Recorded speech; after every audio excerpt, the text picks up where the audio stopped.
오늘 진짜 전략 김우식 전문가와 함께합니다. 어서 오세요. 안녕하십니까. 네, 미국 증시 분위기 상당히 좋습니다. 우리도 나쁘지 않고요. 그렇죠. 이런 가운데 6월도 벌써 한 5거래일 정도밖에 남지 않았잖아요. 어느덧 하반기에도 좀 좋을까요? 어떻게 전망하세요? 예, 상반기는 생각보다도 훨씬 좋게 끝난 것 같아요. 네. V자 반등을 감히 누가 생각했을까 싶습니다. 반등은 예상했는데 이렇게까지 빨리 올라올 맞아요. 줄이야. 예, 그런 것 같아요. 그래서 뭐 우리도 그렇지만 동학개미분도 그렇고 정말 수익 정말 제법 냈지 않습니까? 네. 굉장히 그 기분 좋은 상반기가 이제 마무리되고 제가 이제 다음 주에 방송을 하면 그건 하반기입니다. 이미 하반기가, 그러네요. 예, 하반기가 되거든요. 그래서 우리가 상반기도 잘해왔지만 과연 하반기에는 어떤 일이 벌어지고 또 뭘 우리가 중점적으로 봐야 될 것인가 이런 고민을 해보는 것도 괜찮을 것 같거든요. 근데 방금 제가 말씀을 드렸지만 지금 6월이고요. 다음 주면 7월입니다. 그럼 하반기 바뀐다고 해서 이렇게 무 자르듯이 뭔가 싹둑 잘라서 바뀌는 건 아니거든요. 그건 그렇죠. 그대로 연결이 됩니다. 네. 다만 이제 하반기 넘어가면 다른 변수들이 존재하기 때문에 그걸 좀 감안한 매매가 필요하니까 투자가 필요하니까 생각을 하고 있는데 거기에 대해서 잠깐 살펴보면 우선은 6월부터 그 상반기에서 하반기로 넘어가는 거 그대로 넘어가는 게 하나가 있는데 네. 이 코로나가 되겠죠. 아, 그렇죠. 안 볼 수는 없어요. 지금 요게 글로벌 전체 추이를 보고 있는데 우리 전체 토탈 컨펌드 보시면은 확진자 수가 900만 명, 네. 910만 명. 다시 늘고 있어요. 예, 어느덧 지금 900만 명까지 넘어왔습니다. 아래쪽에 도표 그림의 아래쪽을 보시면 이렇게 올라가는 거 보시면은 요게 글로벌 전체 일일 확진자 수입니다. 네. 늘어나고 있죠. 안 줄어요. 이제 뭐 중국이나 아시아권 우리도 안정됐는데 팍 줄지는 않지 않습니까? 계속 지금 조금씩 나오고 있거든요. 근데 다른 이머징 쪽에서도 지금 계속 확진자 수가 늘어나기 때문에 뭐 여름인데도 계속 창궐 하고 있다. 그 표현이 맞는 것 같습니다. 특히 이제 가운데 보시면 이게 미국이거든요. 우리가 좀 중요하게 보고 있지 않습니까?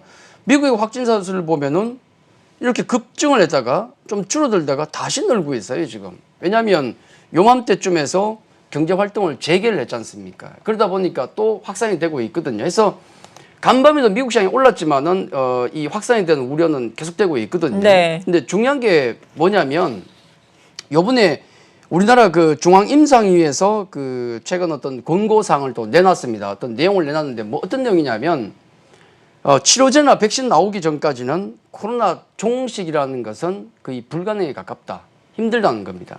그 얘기가 뭐냐면 간단하게 말씀드리면 결국은 독감처럼 코로나는 그냥 일상 속에 우리와 함께 생활을 할 것이다라는 겁니다. 그렇기 때문에 그에 대한 이제 준비만 하면 된다라는 네. 걸 얘기하고 있어요. 일상이다.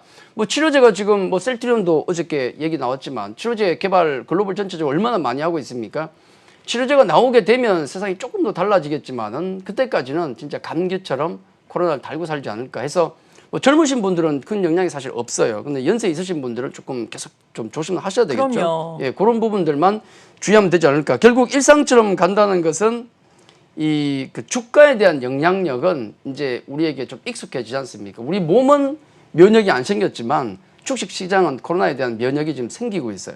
점점 그 영향력은 약화되고 있다. 다만 백신이나 치료제가 나오면 또 상황이 달라지겠지만은 그때까지는 어쨌든 간에 주식시장에 대한 영향력은 약화되고 있는 것은 분명하다는 말씀을 좀 드리겠고, 이건 하반기 넘어가면 그런 분위기가 나올 것이고요. 네. 그리고 이제 하반기 넘어가면서 우리가 또 하나 고민해야 될 것은 이겁니다. 그림을 보시면 이제 밸류가 만만찮아요, 지금. 그렇죠. 비싸죠. 우리 여기 MSCI 선진국 지수들의 PR 보시면은 포워드입니다. 12개월. 네. 여기 보시면은 거의 뭐 19배 수준, PR이 19배 수준이에요. 주가가 너무 많이 올라와서. 우리도 제가 수박을 뭐 설명을 통해서 비율을 통해서 설명을 드렸지 않습니까? 네. 수박 가격이 10,000원이라면 우리가 밸류가 10배라면 지금은 뭐 한 13,000원? 한 13배 가까이 된다. 우리가 싼 영역은 절대 아니다 말씀드리는데 지금 글로벌 전체적으로 보더라도 한 19배가 되기 때문에 절대 싼 영역은 아닙니다. 네. 무엇과 비교해서? 펀드멘탈과 비교했을 때 아래쪽에 글로벌 제조업 PMI 제조업 지금 현재의 우리 상황을 놓고 경제 상황을 놓고 보면 여기에 있거든요. 이건 수치를 보면 40단입니다. 50 아래예요. 50 아래라는 것은 글로벌 경기가 지금은 위축되고 있는 국면인데 그럼에도 불구하고 얘는 아래로 내려가는데 얘는 올라가거든요. 그러니까 이 괴리가 지금 상당히 벌어졌기 때문에 하반기에는 분명히 이 괴리가 줄어든 현상이 나올 겁니다. 네. 줄어든 현상이 나오려 그러면 둘 중에 하나죠. 결국은 이 펀더멘탈이 좋아져서 위쪽으로 맞추든지 아니면 주가가 떨어지든지 둘 중 하나입니다. 그래서 하반기는 분명히 이 괴리는 좁혀질 것이다. 다만 펀더멘탈이 좋아서 좁혀질지 아니면은 주가가 하락해서 좁혀질지는 가봐야 한다. 이왕이면 펀더멘탈이 올라가서 그럼요. 맞춰주는 게 좋겠죠. 네. 뭐 우리 희망사항이긴 한데 일단 그렇게 희망사항을 가지면서 이런 괴리가 있다는 점, 그래서 이게 좁혀질 수 있다는 점, 이게 변동성을 만들어낼 수 있다는 점은 우리가 계속 감안을 해야 된다는 말씀을 드리겠고, 그리고 이제 그 하반기 넘어가면서 이제 좀 변수가 될 만한 것들이 또 있습니다. 이 트럼프 관련된 얘기가 되겠는데 하반기 넘어가면 그 수급적인 악재가 우선 있는데 그것부터 말씀을 좀 드리면 네. 뭐냐면 공매도가 풀립니다. 아, 그렇죠? 우리나라 9월에. 그렇죠. 우리나라. 그다음에 11월 정도 넘어가면은 또 세금 관련된 문제 때문에 매도가 나올 수 있어요. 그렇죠. 하반기 그런 거 있다는 것 간단히 말씀드리고 트럼프 재선을 좀 보죠. 트럼프 재선 가능성을 보시면은 요게 파란색 선이 트럼프 대통령의 재선 확률입니다. 이렇게 보시면은 한 봄 정도까지는 괜찮았어요. 60% 정도까지 급등했다가 그다음부터는 이렇게 완전히 내려앉고 있죠. 네. 40%대. 그러니까 바이든에게 밀린다는 거예요. 지금 분위기면 트럼프 대통령의 어떤 당선 가능성은 낮다라고 봐야 되겠죠. 그렇죠. 뭐 이유는 다 알고 계실 겁니다. 뭐 잘 좀 하다가 코로나 대응 잘못돼 가지고 그래서 곤혹을 치르고 있고 덕분에 뭐 경기 상황, 경제 상황이 엉망이지 않습니까? 주가도 좀 밀려 있고 거기다 또 뭐 시위 또 흑인 관련된 어떤 인권 관련 또 시위도 있고요. 또 최근에 이제 책낸 볼턴 회고록도 상당히 아픈 부분으로 작용을 하고 있습니다. 네. 이런 부분 때문에 이제 트럼프에 대한 지지가 강했던 쪽도 지금은 좀 불안을 느끼더라. 그래서 이게 문제가 뭐냐면 결국 트럼프 재선 가능성이 낮아진다는 것은 하반기에 이 트럼프 대통령 자체가 증시의 불확실성이 될 수 있다. 그러니까 트럼프 대통령은 어떻게든 재선하려고 노력하지 않겠습니까? 그렇죠. 그러면 뭘 할지 몰라요, 앞으로. 그게 문제입니다. 맞아요. 트럼프 대통령이 과연 뭘 할 것인가, 요 남은 기간 동안, 네. 이제 하반기 동안 11월까지 뭘 할 것인가. 워낙에 좀 돌출적인 액션을 많이 하는 분인데, 과연 이 양반이 어떤 액션을 취할 것인가. 이게 자체가 분명히 우리나라에게도 돌발 변수가 될 가능성이 높습니다. 하반기에 이런 돌발 변수라든지 이런 게 많긴 하지만, 제가 보기에 전체적으로 좀 놓고 본다 그러면은 상반기 지수 강하게 땡겼지 않습니까? 그러면 지금 수급을 놓고 보면 개인 유동성이 땡겼거든요. 여전히 그 유동성은 좋습니다만은 조금 여름이 돼서 그런지 좀 지쳐가는 기색이 좀 보여요. 네. 땡긴 힘이 약해집니다. 해서 아마 이제는 그 하반기 같은 경우는 뭐 지수도 더 올라갈 수도 있겠지만 뭐 우리 전략 자체가 갈 때까지 가보자 아닙니까? 더 갈 수도 있겠지만은 지금은 아마 좀 종목적으로 지수보다는 종목적으로 계속 관심을 가져가는 게 좋지 않을까. 그래서 하반기 전략 자체는 지수보다는 종목적으로 포커스를 맞춰서 가는 게 맞지 않을까 그렇게 말씀을 좀 드리겠습니다. 그리고 그 종목 관련해서 또 말씀을 드린다 그러면 네. 조금은 상반기와 다른 쪽이 움직일 수 있거든요. 다른 그래서, 쪽? 네. 그래서 상반기의 종목들이 그대로 갈 수도 있겠지만은 하반기에는 좀 소외받았던 다른 쪽도 같이 좀 관심을 가지는 게 필요하지 않을까 같이 말씀을 좀 드리겠습니다. 네. 이 시간을 통해서 계속해서 강조를 해주신 것이 뭐 컨텐츠라든지 게임 쪽이었잖아요. 특히나 네네. 종목별로 보자면 NC소프트를 한 올 초였나요? 지난해 말부터 계속해서 언급을 해주셨는데 NC소프트의 오름세가 상당히 무섭죠. 지금 어제 시가총액 20조 원을 돌파를 했습니다. 그렇죠. 3% 넘어서면서 92만 원대까지 올라섰는데 NC소프트 추가 상승 가능성에 많은 증권사들이 베팅을 하고 있거든요. 목표 주가 뭐 112만 원까지 나오기도 했는데 NC소프트를 비롯한 게임주들 어제 전체적으로 좋았거든요. 네네. 앞으로 더 좋아질 여지가 있을까요? 정말? 뭐 1차적으로는 예. 역시 그 장이 올라가니까 가는 게 있고 순환매 차원에서 안 가는 섹터 있습니까? 다 가잖아요. 네. 그런 순환매 섹터, 순환매의 관점으로 봐야 되겠지만은 어제 NC가 95만 원을 때렸거든요. 95만 7천 원까지. 그러니까 네. 거의 뭐 연초부터 아니면 그 전부터 제가 100만 원은 무난히 갈 거란 말씀을 드렸는데 100만 원을 간 거예요. 가게 생겼어요. 예. 거의 뭐 도달했다 봐야 되는데 문제는 좀 더 심각한 건 더 갈 것 같다는 거. 좋죠. 증권사 목표치는 지금 네. 115만 원까지 나와 있습니다. 예. 115만 원까지 나와 있고 아마 실적 발표 전까지 목표가는 더 올릴 겁니다. 지금 컨센을 더 올릴 가능성이 상당히 높거든요. 그래서 게임주가 어제 강세를 좀 보였었는데 이 전체 게임주의 강세는 한번 전체를 살펴봐야 되겠지만은 첫째는 순환매의 관점도 있지만은 아마 낙수 효과도 있다. 제가 본 NC소프트가 총대를 맸다 그렇게 봐야 돼요. 네. 아, 게임 업종의 종목이 20조 시총을 20조를 돌파할 수 있고 이렇게 돈을 벌 수가 있구나라는 것을 NC가 보여준 겁니다. 그러니까 밑에 애들이 다 따라가는 거죠. 와, 아, 게임 업종 그렇게 안 좋다는데 되는구나라고 본 겁니다. 네. 그 가능성들이 여러 가지 지표들이 있는데 우선은 그 게임 관련 기사가 하나 있는데요.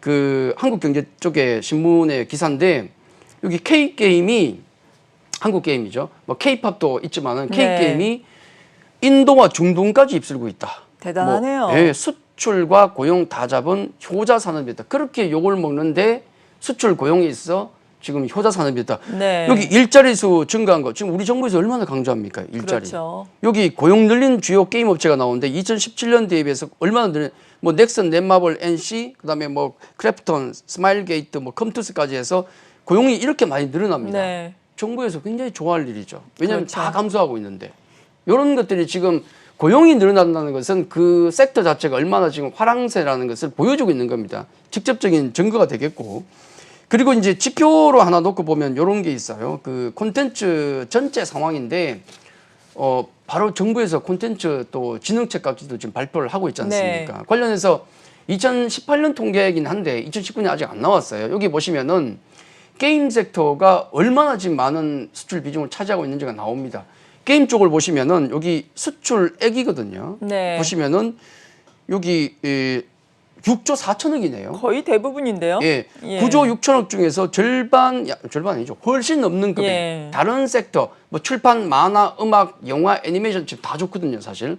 근데 그것과 비교하더라도 압도적으로 게임 쪽의 매출액이 2018년 높다는 거. 2019년은 더 높을 수가 있겠죠, 당연히. 그렇죠. 수치를 보면. 그래서 얼마나 게임 산업이 차지하는 비중이 높은가를 볼 수가 있겠고, 최근에 우리가 그 트렌드를 읽기 위해서 어떤 게임 업종 섹터의 종목이 좋은가를 읽기 위해서는 트렌드를 좀 살펴보실 필요가 있는데 네. 요 게임 종류별 이용자 비율입니다. 이게 그 콘텐츠 진흥원에서 조사를 했던 걸 작년에 조사했던 걸로 알고 있는데 모바일 게임이 있고 PC 게임이 있고 콘솔 게임, 아케이드 게임 등등이 있는데 여기서 놓고 보시면은 모바일 게임 쪽의 이용자 비율이 압도적으로 높습니다. 네. 예, 그렇죠. PC 게임, 그다음에 콘솔 게임, 유럽은 이쪽이 좀 높아요. 근데 우리나라 같은 경우는 모바일 게임이 압도적으로 비중이 높더라. 왜냐하면 뭐 당연한 것이겠지만은 이런 통계가 있죠. 또 모바일 게임 이용 시간입니다. 모바일 게임을 하는 분들의 언제 게임 하십니까?라고 설문을 조사해 보니까 이렇게 나오죠. 가장 많은 게 저녁, 그다음에 야간. 요건 뭐 당연하겠죠. 요거는 퇴근 이후에 하는 거니까. 근데 보시면은 출근 등굣길, 오전, 네. 점심, 오후, 또 퇴근 하굣길에도 엄청나게 많죠. 틈만 나면 그렇죠. 심야까지 있습니다. 예. 침대에서 엄마 몰래 할 수 있죠. 그러면 안 되는데 예. 애들은 그러면 안 되는데 어쨌든 이 모바일 게임 이용 시간에 보시면은 거의 전 시간대에 펼쳐져 있어요. 접근성이 좋으니까 우리가 스마트폰의 접근성이 좋으니까 해서 게임 시장에 있어서 트렌드가 이 어느 방향으로 가고 있는가 보여주고 있는 겁니다. 그래서 모바일 게임에서 지금 잘하고 있는 그런 회사들의 주가가 매출액이 굉장히 높다는 겁니다. 요걸 지금 구글 앱 쪽에 모바일 매출액 순위를 보면은 상당히 네. 좀 의미심장한 게 많은데요. 요게 요쪽이 매출액 순위입니다. 제일 네. 오른쪽이 보시면 랭킹 1에서 10까지인데 1위를 보시면은 NC소프트의 리니지 2M. 그다음에 2위가 NC소프트 역시 리니지 M. 두 네. 개가 거의 압도적이라고 보시면 돼요. 이 3위와의 격차는 엄청나게 차이가 납니다. 굉장히 많이 나고요. 그다음에 3위가 이제 뮤라는 게임인데 웹젠 겁니다. 네. 국산이죠. 4위는 중국산이에요. 끼어 있고 그리고 5위를 보시면은 카트라이터. 이거 언제 겁니까? 20년 전 게임입니까? 모바일로 나왔는데 여전히 좋네요. 넥슨 겁니다. V4라는 게임도 넥슨 건데 이게 차지하고 있고 그다음에 이거 다 중국. 네. 마지막 10위도 A3라는 게임도 사실은 옛날 게임이에요. 이걸 모바일로 했는데 넷마블. 10위입니다. 그렇죠. 그래서 보시면은 이게 그 첫 번째로 우리가 봐야 될 게 뭐냐면 중국산이 상당히 많이 끼어 있구나. 원래는 이거가 더 많았어요. 예. 근데 이제 우리 국산 게임이 최근에 올라오면서 좀 승승장구하면서 이렇게 올라온 것이고 그리고 여기 게임 우리 국산 게임이 총 10위 중에 6개인데 그중에 V4라는 게임 빼고는 나머지 게임들은 옛날에 나왔던 게임이에요. 장수하고 있네요. 그렇죠. 네. IP 게임, PC에서 놀던 게임이었는데 그걸 모바일화한 겁니다. 모바일화. 그러니까 지적재산권 IP가 없는 게임사 같은 경우는 굉장히 고전을 하고 있거든요. 그러니까 이런 지적재산권 IP를 가지고 있는 기업들 그리고 모바일 쪽에 또 승승장구하는 기업들 그런 종목들의 주가가 날아간다고 보시면 돼요. 그게 아까 대표적으로 보셨던 NC소프트거든요. NC소프트 같은 경우는 제가 예전부터 이제 말씀드렸던 그 모토가 있는데 뭐냐면 그거예요. 규제만 없다면 규제, 게임 규제. 그렇죠. 네. 게임 규제는 항상 좀 약점을 작용하니까 규제만 없다면 무조건 100만 원 간다. 그 얘기를 제가 꾸준히 해왔었는데 기억하시는 네. 분들이 계실 겁니다. 근데 과연 그러면 지금 규제가 가능할 것인가를 생각해 봐야 돼요. 게임 섹터 종목에 관심이 있으신 분들은 반드시 그걸 체크해야 되거든요. 근데 지금은 나올 수 있는 상황이 아니에요. 왜냐하면 아까도 나왔지만은 지금 경기가 불안합니다. 뭔가를 규제를 할 수 있는 분위기는 아니에요. 그렇죠. 그리고 우리 정부도 그렇고 미국도 그렇고 가장 중요시 여기는 게 고용입니다. 아까 보셨겠지만은 게임 산업 자체에서 흡수하는 고용이 엄청나게 많거든요. 이걸 무시할 수 없어요. 거기다가 아까 또 하나 짚어드렸던 것 중에서 우리 국산 우리 모바일 매출액 순위에서 10위에서 중국 게임이 4개가 들어가 있어요. 네. 근데 우리 지금 중국 쪽에 수출이 됩니까? 안 되거든요. 그렇죠. 사드 기준 때문에 3년 동안 단 한 건도 허가가 안 났습니다. 이걸 우리 정부도 다 알고 있어요. 우리 게임사들이 많이 항의를 좀 하고 있습니다. 근데 이 정도면 사실은 WTO에 제소해도 돼요. 그 정도까지 되는데 우리 정부는 큰 그림을 봐야 되기 때문에 게임 산업만 보는 게 아니고 큰 그림을 보고 있기 때문에 얘기는 크게 못하고 있습니다. 네. 자, 그런 상황 속에서 중국 게임이 우리나라 들어와서 판치고 있는데 과연 우리 게임들만 규제를 가할 수 있을까? 힘들다는 거죠. 그러면 규제가 힘들다 그러면은 매출액이 늘어나는 이런 게임주들 같은 경우는 향후에도 추가로 될 가능성이 있다. 뭐 속도 조절은 나올 수 있겠죠. 급등이 나왔으니까. 다만 그렇다 하더라도 제가 보기에 뭐 하반기에도 거뜬하게 계속 상승 추세를 유지할 가능성이 높다. 그렇게 좀 정리를 해드리겠습니다. 네, 여전히 게임주 내에서 탑픽은 NC소프트를 보고 계신 거예요? 그렇죠. 지금은 뭐 신규 매수는 좀 그렇고요. 네. 가지고 있으신 분들은 뭐 끝을 봐야 되는 종목 중에 하나고 그건 카카오나 네이버도 마찬가지고요. 그렇죠. 끝을 봐야 되는 종목이고 조정이 있다면은 그때는 신규도 관심을 가져도 된다. 뭐 홀딩하고 지금 보유하고 계신 분들은 네. 뭐 하반기 끝까지 가봐야죠. 네. 네. 그리고 오늘장 투자 전략은 어떻게 세워볼까요? 네, 시장 전략 아까 말씀드렸는데 네, 갈 때까지 종목별로? 갈 때까지 가보자. 때까지 가보자. 예. 이거는 뭐 어쩔 수가 없고 네. 예 가봐야 됩니다. 그 유동성 장세기 때문에 계속 가봐야 되고 지난주에는 연습을 하면서 뭐 약간 대비를 하면서 네. 계속 끝까지 가보자. 그 전략 자체는 당연히 맞는데 몇 가지를 좀 우리가 좀 생각해야 될 점은 이겁니다. 제 그림을 코스피 일봉을 좀 보여드리겠는데 여기서 의미하는 바가 좀 있어요. 뭐냐면 지금 긴 추세 흐름이 돌아 나왔기 때문에 시장은 좀 안정적입니다. 그래서 이 순환매 장세, 종목 섹터 간 순환매 장세는 계속 나올 것이라는 말씀을 좀 드리겠고 다만 지금 일봉 보시면 좀 쉬어가는 흐름이 나오고 위쪽에 ADR 지표 보면 계속 감소를 하고 있거든요. 상승 종목수가 줄어들고 있어요. 그래서 종목 장세는 돌아가는데 차별화가 되고 있다는 네. 점은 가는 종목만 간다는 건 분명한 사실이고 그리고 우리가 또 생각해야 될 것은 하반기에는 그게 타이밍을 언제 잡아야 될지 모르겠지만은 소외주, 예를 들어서 뭐 반도체, 중국주, 언택이 아니라 컨택주 이런 쪽도 향후에 우리가 꾸준하게 한번 언제쯤 진입할지 하반기에는 관심을 가져야 되고요. 그리고 마지막으로 또 항상 노파심에 지금 좋지만 말씀드리고 싶은 것은 네. 지금 수익 우리가 잘 내고 있는 게 우리 실력이 아닐 수도 있다. 시장이 워낙에 좋아서 그럴 수 그렇죠. 있다. 절대 네. 방심하면 안 됩니다. 진짜 장이 하락할 때 실력이 나오거든요. 네. 그래서 지금 상승해서 뭐 우리가 수익 내고 있는 것은 내 실력이 아닐 수도 있다라고 생각하시는 게 좋을 것 같습니다. 절대 잠아들지 말고 갈 때까지 가보자 그렇게 말씀드리겠습니다. 네, 요즘에 주식창에서 전문가로 활동하고 계신데 앞서서 말씀해주신 NC소프트 주식창에서 지금 수익률 1위 달리고 있다고 들었거든요. 마침 또 무료 방송 있으시다고요? 예, 뭐 하다 보니까 제가 지금 주식창에서 수익률 1위를 하고 있다는 소식을 어제 들었는데요. 뭐 그거 기념은 아니고 네. 지금 하반기가 이제 다음 주부터 시작되지 않습니까? 이런 시점에서 과연 하반기에는 어떤 종목이 원탑 종목으로 NC 같은 그런 종목이 나올 것인가? 우린 지금 나중에 연말에 또 크리스마스 때 웃으려고 그러면 지금부터 씨를 뿌려야 되거든요. 네. 거기에 대한 대비가 필요하기 때문에 관련된 좀 무방을 제가 주식창에서 진행하니까 오늘 관심 있으신 분들은 많이 참여하시면 좋을 것 같습니다. 네, 기대를 해보겠습니다. 지금까지 진짜 전략 김우식 전문가와 함께했습니다. 고맙습니다.